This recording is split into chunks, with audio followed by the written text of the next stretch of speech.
Chapter 11.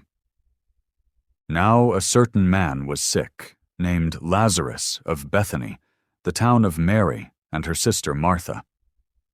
It was that Mary which anointed the Lord with ointment and wiped his feet with her hair, whose brother Lazarus was sick. Therefore his sisters sent unto him, saying, Lord, behold, he whom thou lovest is sick. When Jesus heard that, he said, This sickness is not unto death, but for the glory of God, that the Son of God might be glorified thereby. Now Jesus loved Martha, and her sister, and Lazarus. When he had heard therefore that he was sick, he abode 2 days still in the same place where he was. Then after that saith he to his disciples, Let us go into Judea again. His disciples say unto him, Master, the Jews of late sought to stone thee, and goest thou thither again? Jesus answered, Are there not 12 hours in the day? If any man walk in the day, he stumbleth not, because he seeth the light of this world. But if a man walk in the night, he stumbleth, because there is no light in him. These things said he, and after that he saith unto them, Our friend Lazarus sleepeth, but I go, that I may awake him out of sleep. Then said his disciples, Lord, if he sleep, he shall do well. Howbeit Jesus spake of his death. But they thought that he had spoken of taking of rest in sleep.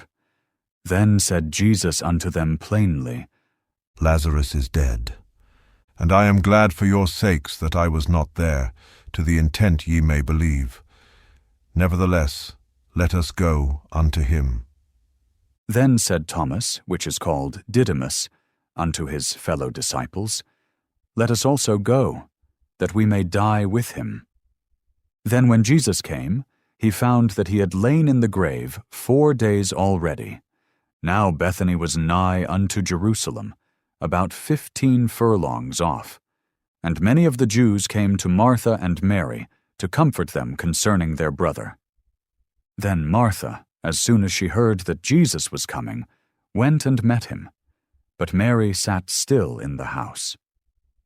Then said Martha unto Jesus, Lord, if thou hadst been here, my brother had not died.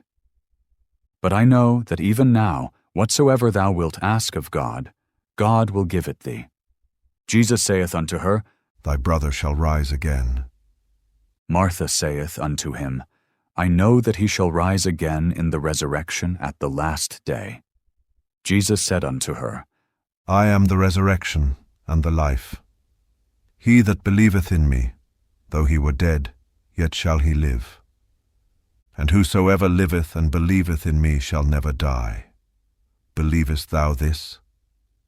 She saith unto him, Yea, Lord, I believe that thou art the Christ, the Son of God, which should come into the world. And when she had so said, she went her way, and called Mary her sister secretly, saying, The Master is come, and calleth for thee. As soon as she heard that, she arose quickly, and came unto him. Now Jesus was not yet come into the town, but was in that place where Martha met him. The Jews then which were with her in the house, and comforted her when they saw Mary, that she rose up hastily and went out, followed her, saying, She goeth unto the grave to weep there. Then when Mary was come where Jesus was, and saw him, she fell down at his feet, saying unto him, Lord, if thou hadst been here, my brother had not died. When Jesus therefore saw her weeping, and the Jews also weeping which came with her, he groaned in the spirit, and was troubled, and said, Where have ye laid him? They said unto him, Lord, come and see. Jesus wept. Then said the Jews, Behold how he loved him. And some of them said, Could not this man, which opened the eyes of the blind, have caused that even this man should not have died? Jesus therefore again groaning in himself, cometh to the grave. It was a cave, and a stone lay upon it. Jesus said, Take ye away the stone. Martha, the sister of him that was dead, saith unto him, Lord, by this time he stinketh, for he hath been dead 4 days. Jesus saith unto her, Said I not unto thee, that if thou wouldest believe, thou shouldest see the glory of God? Then they took away the stone from the place where the dead was laid. And Jesus lifted up his eyes, and said, Father, I thank thee that thou hast heard me. And I knew that thou hearest me always. But because of the people which stand by I said it, that they may believe that thou hast sent me. And when he thus had spoken, he cried with a loud voice, Lazarus, come forth! And he that was dead came forth, bound hand and foot with grave clothes, and his face was bound about with a napkin. Jesus saith unto them, Loose him, and let him go. Then many of the Jews which came to Mary, and had seen the things which Jesus did, believed on him. But some of them went their ways to the Pharisees, and told them what things Jesus had done. Then gathered the chief priests and the Pharisees a council, and said, What do we? For this man doeth many miracles.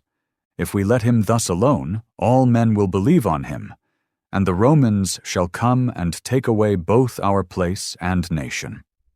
And one of them, named Caiaphas, being the high priest that same year, said unto them, Ye know nothing at all, nor consider that it is expedient for us, that one man should die for the people, and that the whole nation perish not.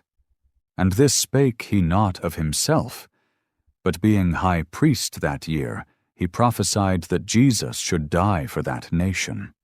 And not for that nation only, but that also he should gather together in one the children of God that were scattered abroad. Then from that day forth they took counsel together to put him to death.